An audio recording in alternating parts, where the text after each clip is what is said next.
അപ്പോൾ ഇന്ന് ലേഡീസ് എവറിൽ നമ്മൾ 10 മിനിറ്റത്തെ വിസ്മയമായി എത്തിയിരിക്കുന്നത് നമ്മൾ കഴിഞ്ഞ കുറച്ച് ദിവസം കൊണ്ട് കണ്ടുകൊണ്ടിരിക്കുന്ന കാര്യമാണ് നമ്മുടെ കൊറിയൻ റൈസ് മാസ്കും റൈസ് ക്രീമും അങ്ങനെയല്ല.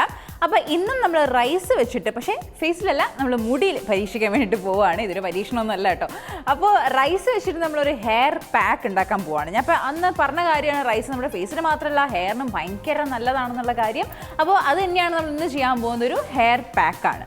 അപ്പോൾ റൈസ് എന്ന് പറയുന്നത് അതിനകത്ത് ഒരുപാട് ആൻറ്റി ഓക്സിഡൻസും അമിനോ ആസിഡ്സും അങ്ങനെയൊക്കെ കുറേ സാധനങ്ങൾ അടങ്ങിയിട്ടുണ്ട്. അപ്പോൾ നമ്മുടെ മുടിക്ക് ഭയങ്കര നല്ലതാണ് റൈസ് എന്ന് പറയുന്നത്. അത് മാത്രമല്ല നമ്മുടെ മുടി റീജനറേറ്റ് ചെയ്യാനും നല്ല കട്ടിക്ക് വളരാനും നല്ല കറുത്ത നിറത്തിലൊക്കെ വളരാനും ഒക്കെ ഭയങ്കര നല്ലതാണ് റൈസ്. അപ്പം നമ്മുടെ ഇൻഗ്രീഡിയൻസ് എന്ന് പറയുന്നത് വളരെ കുറവാണ്. പിന്നെ നമുക്ക് കുറച്ച് സാധനങ്ങൾ കടയിൽ നിന്നൊക്കെ മേടിക്കേണ്ടി വരും. പക്ഷേ ലോക്ക്ഡൗൺ ആണ്, എനിക്കറിയാം, വല്ലപ്പോഴും പുറത്തിറങ്ങുന്ന സമയത്ത് മേടിച്ചാൽ മതി. പക്ഷേ ഇപ്പം അത്ര റെസ്ട്രിക്ഷൻസ് ഒന്നും ഇല്ല, കുഴപ്പമില്ല. പിന്നെ പറ്റുന്നവർ ഇതിൽ മേടിക്കാൻ പറ്റാത്ത എന്തെങ്കിലും ഇൻഗ്രീഡിയൻസ് ഉണ്ടെങ്കിൽ സ്കിപ്പ് ചെയ്താലും കുഴപ്പമൊന്നുമില്ല കേട്ടോ. റൈസ് മാസ്ക് അതുപോലെ ഇട്ടാലും ഭയങ്കര നല്ലതാണ്. അപ്പോൾ നമുക്ക് പതുക്കെ നമ്മുടെ കാര്യത്തിലേക്ക് കിടക്കാം. അപ്പോൾ നമ്മുടെ അരി, ഞാൻ പറഞ്ഞല്ലോ, റൈസാണ് ദി മെയിൻ ഇമ്പോർട്ടൻറ്റ് ഫാക്ടർ എന്ന് പറയുന്നത്. ഈ റൈസിനെ നമ്മൾ എങ്ങനെയാണ് എടുക്കേണ്ടത് എന്ന് ഞാൻ പറയാം. അപ്പോൾ നമ്മുടെ അരി, പച്ചരി, നമ്മൾ വേവിച്ച പച്ചരിയാണ് എടുക്കുന്നത്. നമ്മുടെ മുടി അനുസരിച്ച് എടുക്കുക. ഇപ്പോൾ നല്ല നീണ്ട മുടിയുള്ളവരാണെങ്കിൽ അതിനനുസരിച്ച് കുറച്ച് കൂടുതൽ എടുക്കാൻ കുഴപ്പമില്ല.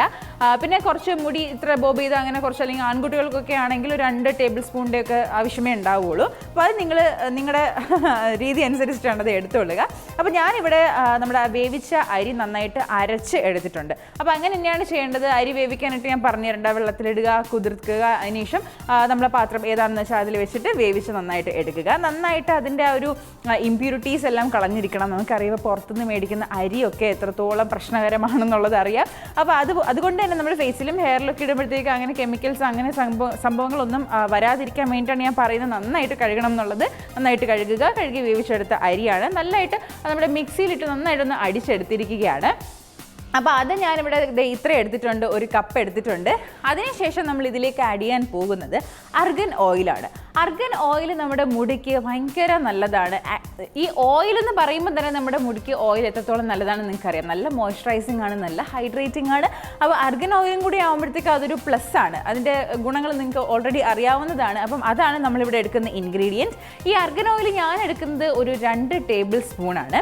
അപ്പോൾ നിങ്ങൾ എടുക്കുമ്പോഴത്തേക്ക് നിങ്ങൾ ആലോചിക്കേണ്ട കാര്യം, ഞാൻ പറഞ്ഞല്ലോ, നിങ്ങളുടെ മുടിക്ക് അനുസരിച്ചിട്ട് എടുക്കാം. പിന്നെ മുടി ഏത് ടൈപ്പാണ് അങ്ങനെയൊക്കെ നോക്കണം. പിന്നെ കെമിക്കലി ട്രീറ്റഡ് ആയിട്ടുള്ള ഹെയർ ഒക്കെ ആണെങ്കിൽ കൂടുതലും അതിനകത്തേക്ക് ഓയിൽ ഉൾപ്പെടുത്താതിരിക്കുന്നതായിരിക്കും നല്ലത്. ഓക്കെ, അപ്പം നിങ്ങൾക്ക് അറിയാം ഒരുപാട് പൈസ കൊടുത്തിട്ടായിരിക്കും നമ്മൾ മുടിയൊക്കെ നീട്ടി വെച്ചിരിക്കുന്നത് അല്ലേ. എൻ്റെത് സ്മൂത്തനിങ് ചെയ്തൊക്കെ മുടിയാണ്. അപ്പോൾ എനിക്ക് എണ്ണയൊക്കെ ഒരു 2-3 ആഴ്ച കഴിഞ്ഞതിന് ശേഷം മാത്രം ഉപയോഗിച്ചാൽ മതി, അങ്ങനെ ചെയ്യാവുള്ളൂ.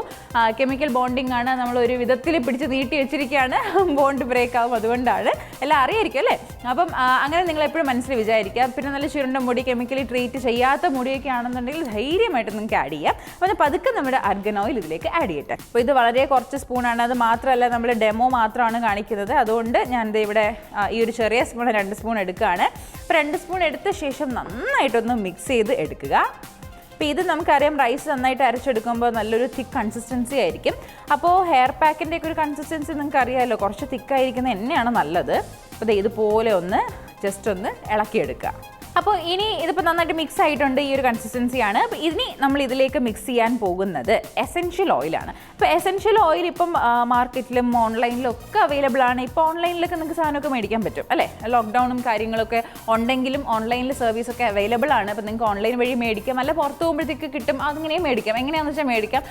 കടകളിലൊക്കെ കാണുന്ന സംഗതി തന്നെയാണ് എസെൻഷ്യൽ ഓയിൽ എന്ന് പറയുന്നത്. എസെൻഷ്യൽ ഓയിൽ ഭയങ്കര നല്ലതാണ്. പിന്നെ എസെൻഷ്യൽ ഓയിൽ ആയാലും ഡയറക്റ്റ് ആയിട്ടൊന്നും നമ്മളത് അപ്ലൈ ചെയ്യേണ്ട. ഇതുപോലെ എന്തെങ്കിലുമൊക്കെ സാധനത്തിൻ്റെ കൂടെ അപ്ലൈ ചെയ്താൽ മാത്രം മതി. കാരണം നല്ല കറക്റ്റ് ഒരു ഡയറക്റ്റ് എക്സ്ട്രാക്റ്റ് ആണ് ഈ ഒരു സംഭവം എന്ന് പറയുന്നത്. അതുകൊണ്ടാണ് ഞാൻ പറഞ്ഞത് ഡയറക്റ്റ് ആയിട്ട് യൂസ് ചെയ്യേണ്ട എന്നുള്ളത്. അപ്പോൾ അത് ഞാൻ പറഞ്ഞ പോലെ നല്ല അടിപൊളി എക്സ്ട്രാക്റ്റ് ആയതുകൊണ്ട് നമുക്ക് ഒരുപാടൊന്നും ഒഴിക്കേണ്ട കാര്യമില്ല. ജസ്റ്റ് 2 or 3 ഡ്രോപ്സിൻ്റെ മാത്രം ആവശ്യമേ ഉള്ളൂ. കൂടിപ്പോൾ ഒരു 4 ഡ്രോപ്പ്. അത് ഞാൻ പറഞ്ഞില്ല, മുടി അനുസരിച്ചിട്ടാണ്. ഭയങ്കര മുടിയൊക്കെ കുറവായിട്ടുള്ളവരാണ്, ആൺകുട്ടികളൊക്കെ ആണെന്നുണ്ടെങ്കിൽ ഒരു 1 or 2 ഡ്രോപ്പ് എടുത്താൽ മതി. അപ്പോൾ ഞാൻ കുറച്ച് എടുക്കുകയാണ്. ജസ്റ്റ് ഒരു 4 ഡ്രോപ്പൊക്കെ വരുള്ളൂ. അപ്പോൾ അതുകൂടെ ഒഴിച്ച ശേഷം നന്നായിട്ടൊന്ന് ഇളക്കി കൊടുക്കുക. ഈ എസെൻഷ്യൽ ഓയിലിനൊക്കെ നല്ലൊരു മണമാണ്, ഭയങ്കര നല്ലതാണ് എസെൻഷ്യൽ ഓയിൽ. ഇപ്പോൾ എസെൻഷ്യൽ ഓയിൽ കിട്ടില്ല എന്നുണ്ടെങ്കിലും ഒരു കുഴപ്പമില്ല. ഇപ്പോൾ അർഗൻ ഓയിലാണെങ്കിലും നിങ്ങൾക്കിപ്പം കിട്ടുന്നില്ല എന്നുണ്ടെങ്കിൽ കുഴപ്പമില്ല. ഇത് തന്നെ അതുപോലെ നമുക്ക് ഈ റൈസ് മാസ്ക് അതുപോലെ നമുക്ക് മുടിയിൽ അപ്ലൈ ചെയ്യാം, ഒരു കുഴപ്പമില്ല. നിങ്ങൾക്കറിയാം ഈ കഞ്ഞിവെള്ളമൊക്കെ എന്തുമാത്രം നമ്മുടെ മുടിക്ക് നല്ലതാണെന്നുള്ളത്. അപ്പം ആ ഒരു ടിപ്പും കൂടെ ഞാൻ പറഞ്ഞുതരാം. ഇതിപ്പോൾ നമ്മൾ മിക്സ് ചെയ്തുകൊണ്ടിരിക്കുകയാണ്. നന്നായിട്ടൊരു മിക്സ് കൊടുക്കുക. മിക്സ് കൊടുത്ത ശേഷം ഒരു 10 മിനിറ്റ് നമ്മൾ ഇതിനെടുത്ത് ഫ്രിഡ്ജിലേക്ക് വെക്കുക. അപ്പോൾ ഇതിൻ്റെ ആ ഒരു എന്താണ് ഗുണങ്ങളെല്ലാം ഒന്ന് മിക്സപ്പായി ഒന്ന് അടിപൊളിയായി റെഡി ആയിട്ട് കിട്ടുന്നതായിരിക്കും. അതിനുശേഷം നമ്മൾ എങ്ങനെയാണ് ഹെയറിൽ അപ്ലൈ ചെയ്ത് ഇതിപ്പോൾ ഈ ഒരു കൺസിസ്റ്റൻസിയാണേ ഇങ്ങനെയായിരിക്കും ഇരിക്കുന്നത്. കൺസിസ്റ്റൻസിക്ക് മാറ്റമൊന്നുണ്ടല്ലോ, കാരണം നമ്മൾ ഒരുപാടൊന്നും ആഡ് ചെയ്തിട്ടില്ല. അപ്പോൾ ഇങ്ങനെയാണ് ഈ സംഭവം ഇരിക്കുന്നത്. ഇനി ഇത് എങ്ങനെയാണ് മുടിയിൽ ഇട്ട് കൊടുക്കേണ്ടതെന്ന് ചോദിച്ചു കഴിഞ്ഞാൽ നമ്മൾ ആദ്യം ചെയ്യേണ്ടത് മുടി നന്നായിട്ട് ടാങ്കിൾസ് എല്ലാം കളയുക, നന്നായിട്ട് ഉടക്ക് മാറ്റുക. മുടി ഓരോന്നായിട്ട് എടുത്ത് ചീപ്പ് വെച്ച് പതുക്കെ ചീകി ഉടക്കൊക്കെ ഉണ്ടെങ്കിൽ അതിനൊക്കെ ഒന്ന് മാറ്റി വയ്ക്കുക. അതിനുശേഷം ഓരോ വകുപ്പായിട്ട് എടുക്കുക. ഓരോ വകുപ്പായിട്ട് എടുത്ത ശേഷം അതിലേക്ക് ഒരു ബ്രഷോ അല്ലെങ്കിൽ ഒരു ടൂത്ത് ബ്രഷ് ഉണ്ടല്ലോ, നമ്മൾ ടൂത്ത് ബ്രഷ് പുറത്ത് മേടിക്കാൻ കിട്ടും. അപ്പോൾ ഒന്നെങ്കിൽ ആ ടൂത്ത് ബ്രഷ് എടുക്കാം, അല്ലെങ്കിൽ നമ്മൾ ഈ അച്ഛന്മാരും അമ്മമാരൊക്കെ ഹെയർ ഡൈ ചെയ്യുന്ന ഒരു കൈൻഡ് ഓഫ് ബ്രഷ് ഉണ്ടല്ലോ, ആ ബ്രഷ് എടുക്കാം. നിങ്ങളുടെ ഇഷ്ടത്തിനനുസരിച്ച് നിങ്ങളുടെ വീട്ടിൽ അവൈലബിൾ ആയിട്ടുള്ള ഏത് ബ്രഷാണോ ആ ബ്രഷ് എടുക്കാം. ആ ബ്രഷ് എടുത്ത ശേഷം പതുക്കെ നമ്മുടെ ഓരോ വകുപ്പ് എടുത്തതിന് ശേഷം നമ്മുടെ തലയോട്ടിയിലേക്ക് നന്നായിട്ട് തേച്ച് പിടിപ്പിച്ച് കൊടുക്കുകയാണ് ചെയ്യേണ്ടത്. അതിനുശേഷം ഒരു അരമണിക്കൂറോ അല്ലെങ്കിൽ ഒരു 3/4 മണിക്കൂറോ അല്ലെങ്കിൽ 1 മണിക്കൂറോ വെച്ചിരുന്നാലും ഒരു കുഴപ്പമില്ല. നമ്മുടെ സ്കാൽപ്പിലും ഹെയറിലും അപ്ലൈ ചെയ്യാൻ കേട്ടോ. ഇപ്പം ലോങ് ഹെയർ ഒക്കെ ആണെങ്കിൽ ഇപ്പോൾ ഇത്രയും അപ്ലൈ ചെയ്താൽ പറ്റില്ല, നമുക്ക് കുറേ കൂടെ സംഗതികൾ വേണ്ടി വരും. അപ്പോൾ ഒന്നെങ്കിൽ സ്കാൽപ്പിൽ മാത്രം അല്ലെങ്കിൽ മുടിയിലോട്ട് അപ്ലൈ ചെയ്യാം. എങ്ങനെയാണെന്നുള്ളത് പ്രോഡക്റ്റ് അനുസരിച്ച് നിങ്ങളുടെ ഇഷ്ടത്തിന് നിങ്ങൾ എടുക്കുന്ന അളവനുസരിച്ചിട്ട്. ഓക്കെ, അപ്പോൾ മുടിയിലേക്കും നമ്മുടെ സ്കാൽപ്പിലേക്കും ഒക്കെ നന്നായിട്ട് തേച്ച് പിടിപ്പിച്ച് കെട്ടിവെക്കുക. കെട്ടിവെച്ചതിന് ശേഷം ഒരു ഷവർ ക്യാപ്പും കൂടി ഇട്ട് കൊടുക്കുക. ഇത്രയും ഇട്ട് കഴിഞ്ഞ ശേഷം ഞാൻ പറഞ്ഞല്ലോ ഒരു 1 മണിക്കൂർ വരെ പോകും. അതിൽ കൂടുതലൊന്നും വെച്ചിരിക്കേണ്ട ആവശ്യം വരുന്നില്ല. നമ്മൾ പിന്നെ വെച്ചിരുന്നാലും കുഴപ്പമില്ല. ഓയിലൊക്കെ ആഡ് ചെയ്തുകൊണ്ട് വേറെ പ്രശ്നങ്ങളൊന്നും ഉണ്ടാകാൻ പോകുന്നില്ല.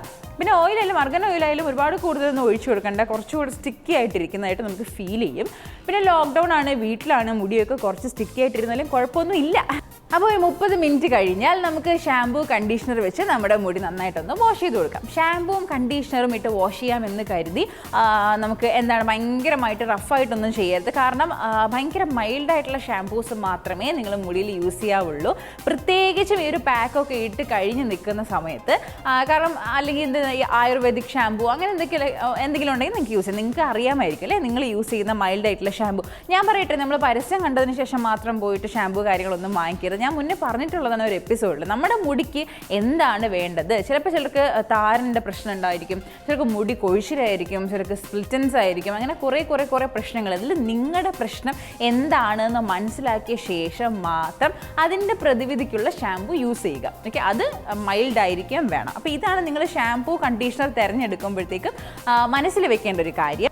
അപ്പോൾ ഷാമ്പൂ എന്ന് പറയുന്ന സാധനം നമ്മൾ എപ്പോഴും സ്കാൽപ്പിലാണ് അപ്ലൈ ചെയ്യേണ്ടത്, നമ്മുടെ മുടിയിലേക്ക് അപ്ലൈ ചെയ്യേണ്ട ഒരാവശ്യമില്ല. അതുപോലെ നേരെ തിരിച്ച് കണ്ടീഷണർ എന്ന് പറയുന്ന സാധനം നമ്മുടെ സ്കാൽപ്പിൽ തൊടാനായിട്ട് പാടില്ല. മുടി കൊഴിച്ചിൽ ഏത് വഴി വരും എന്ന് നമുക്ക് പറയാൻ പറ്റില്ല. എപ്പോഴും അത് ഓർത്ത് ഇരിക്കേണ്ട ഒരു മെയിൻ കാര്യമാണ്. എല്ലാവരും ഷാമ്പൂ ഒക്കെ യൂസ് ചെയ്യുന്നവരാണ്, പക്ഷേ ഇത് അറിഞ്ഞുകൂടായിരിക്കും. അപ്പോൾ മെയിൻ കാര്യമാണ്, ഒരിക്കലും മറക്കരുത്. അപ്പോൾ ഇതാണ് നമ്മുടെ ഹെയർ മാസ്കിൻ്റെയും നമ്മുടെ ഹെയർ ടിപ്പിൻ്റെയും ഒക്കെ വിശേഷങ്ങൾ. അപ്പം എല്ലാവർക്കും ഈ ഒരു എപ്പിസോഡ് ഇഷ്ടപ്പെട്ടെന്ന് വിശ്വസിക്കുകയാണ്. എന്തായാലും ട്രൈ ചെയ്ത് നോക്കുക, 100% റിസൾട്ടാണ്. അപ്പോൾ ഹെയർ മാസ്ക് ആയാലും നിങ്ങൾ എപ്പോഴും ഒന്നും തലയിൽ ഇടാൻ പാടില്ല. ഹെയർ ആയാലും ഫേസിലായാലും എന്ത് സാധനമായാലും എന്നും നമ്മൾ ഇടേണ്ട ആവശ്യമില്ല. ആഴ്ചയിൽ വൺസ് അല്ലെങ്കിൽ ട്വൈസിൻ്റെ ആവശ്യമേ ഉള്ളൂ. അപ്പോൾ മുടിയിൽ ഇട്ട് നോക്കിയതിന് ശേഷം എങ്ങനെയുണ്ട് എന്നുള്ളത് നമ്മൾ ഈ ഒരു വീഡിയോ യൂട്യൂബിൽ അപ്ലോഡ് ചെയ്യുന്ന സമയത്ത് കമൻറ്റ് ബോക്സിൽ പറയാനായിട്ട് മറക്കണ്ട. അപ്പോൾ എല്ലാവരും വീട്ടിൽ സ്റ്റേ സേഫ്.